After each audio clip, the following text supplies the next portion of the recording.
A variantı 56-cı sual. İnsanda 5 yuxu tsikliyi baş vermişdi. Ləng və tez yuxu fazalarının maksimal müddətdə baş verdiyini nəzərə alınarsa, ləng yuxu fazalarının ümumi davam etmə müddəti tez yuxu fazalarının davam etmə müddətindən nə qədər çox olar? Nəzərə almaq lazımdır ki, hər bir yuxu tsikliyi 2 fazadan ibarətdir. Ləng yuxu və tez yuxu fazası. Və 5 yuxu tsikliyi deyilirsə, məsələn şərtinə görə 5 ləng yuxu fazası, 5 tez yuxu fazası baş vermişdi. Hər bir fazanın maksimal davam etmə müddətini bilərəkdən yazırıq 5 vurulsun. Ləng yuxunun maksimal davam etmə müddəti 1,5 olduğuna görə 1,5-ə və nəticədə 7,5 saat ləng yuxu fazası baş verdiyini görürük. Tez yuxu fazasının maksimal davam etmə müddəti 15 dəqiqədir, lakin səhərə yaxın bu müddət uzanaraq 30 dəqiqə olur.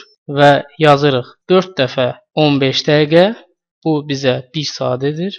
Yəni tez yuxu fazalarının müddəti 15 dəqiqə ilə olduqda 4 dəfə bunu hesabladıq 1 saat edir və bir dəfə də 30 dəqiqə olduğunu nəzərə alsaq, yəni səhərə yaxın 30 dəqiqə olduğunu nəzərə alsaq, cəmi 1 saat 30 dəqiqə və ya 1 saat yarım tez yuxu fazası baş vermişdi.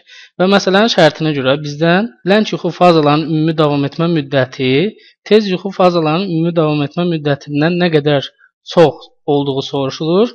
Ona görə biz 7,5 saatdan bu ləng yuxu fazalarının ümumi davam etmə müddəti idi. Tez yuxu fazalarının ümumi davam etmə müddətini çıxsaq, yəni 1,5 saatı çıxsaq, cavab alınır 6 saat.